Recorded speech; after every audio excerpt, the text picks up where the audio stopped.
जिंदाबाद जिंदाबाद। हम हमारा हक मांगते नहीं किसी से भीख मांगे, हम हमारा हक मांगते नहीं किसी से भीख मांगे। युवा मित्र एकता जिंदाबाद जिंदाबाद जिंदाबाद। युवा मित्रों को बहाल करो, युवा मित्रों की सुनो पुकार, युवा मित्रों को बहाल करो, हक मांगते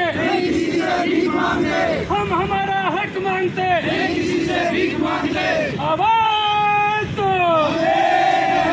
आवाज दो।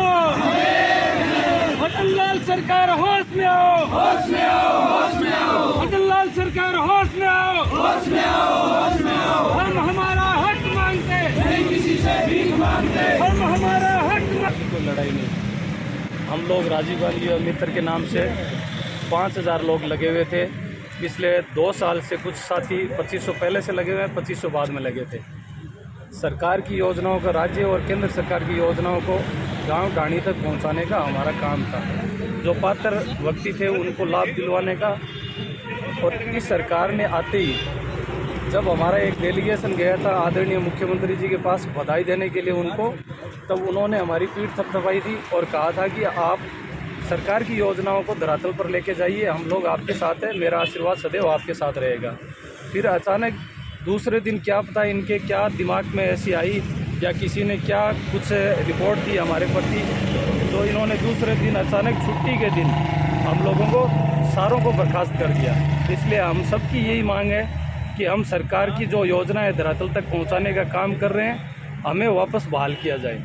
और हमारा जो काम था सरकार की योजनाओं का प्रचार करना था। हम केंद्र और राज्य दोनों सरकार की योजनाओं का अच्छे से प्रचार कर रहे थे और हमें विकसित भारत संकल्प यात्रा में भी काम पे लगाया गया था। ड्यूटी ज्वाइन की थी हमने और हम हमारा काम अच्छे से कर रहे थे और एकदम से इनको पता नहीं क्या सरकार का आदेश आया और हमें एकदम से हटा दिया गया।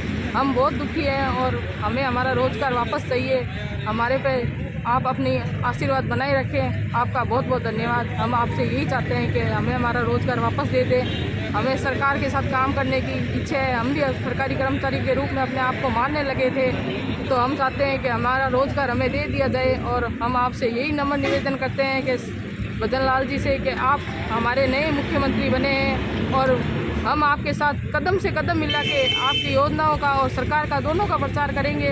और हो सकता है कि आप हमारे काम को देखें तो आपको अच्छा भी लगेगा कि एक युवा साथी है वो क्या आपके साथ कदम मिलाएगा। आप भी युवा हैं, एक मुख्यमंत्री बने, पहली बार विधायक बने और एक अच्छे मुख्यमंत्री के रूप में एकदम से सामने आए हैं, तो हम भी एक युवा हैं और आपके लिए आप इस कदम से कदम मिलाएंगे। राजस्थान सरकार युवाओं को बहाल करो,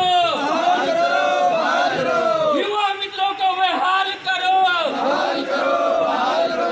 युवा मित्र एकता जिंदाबाद, हम हमारा हक मांगते, किसी से भीख मांगते, हम हमारा हक मांगते, नहीं किसी से भीख मांगते। युवा मित्रों को बहाल करो, बहाल करो, बहाल करो, युवा मित्रों को बहाल करो, बहाल करो, बहाल करो, युवा मित्रों को बहाल करो, बहाल करो, बहाल करो। हमारी एकता जिंदाबाद, जिंदाबाद जिंदाबाद, हमारी एकता जिंदाबाद, जिंदाबाद जिंदाबाद। हम हमारा हक मांगते, नहीं किसी से भीख मांगते।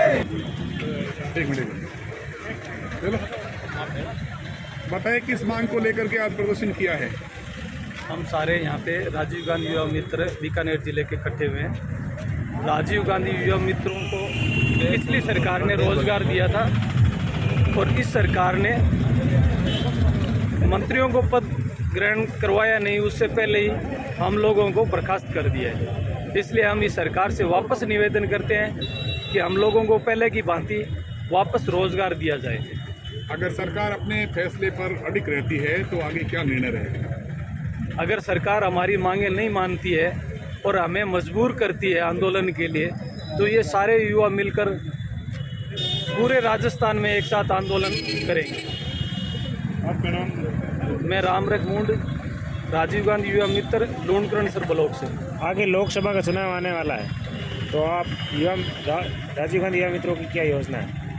नहीं सर, हमारा कोई चुनाव से कोई ताल्लुकात नहीं है, न हम किसी पार्टियों के बीच में फंसना चाहते। हमें केवल रोज़गार चाहिए। रोज़गार हासिल करने के लिए हम सरकार के हर द्वार पे जाएंगे।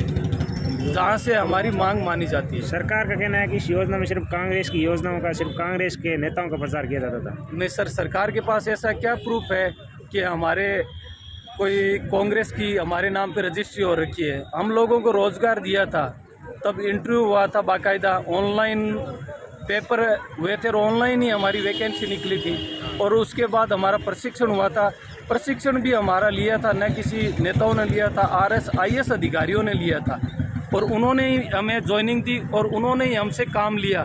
तो क्या वो उन लोगों को भी कांग्रेस पार्टी का मान के बाहर निकालेंगे या खाली हमारे साथ ये द्वेषतापूर्ण राजनीति होती रहेगी? सरकार आप पर कोई विचार नहीं करती है तो लोकसभा चुनाव में प्रभाव पड़ेगा इसका? वो जो संगठन चाहेगा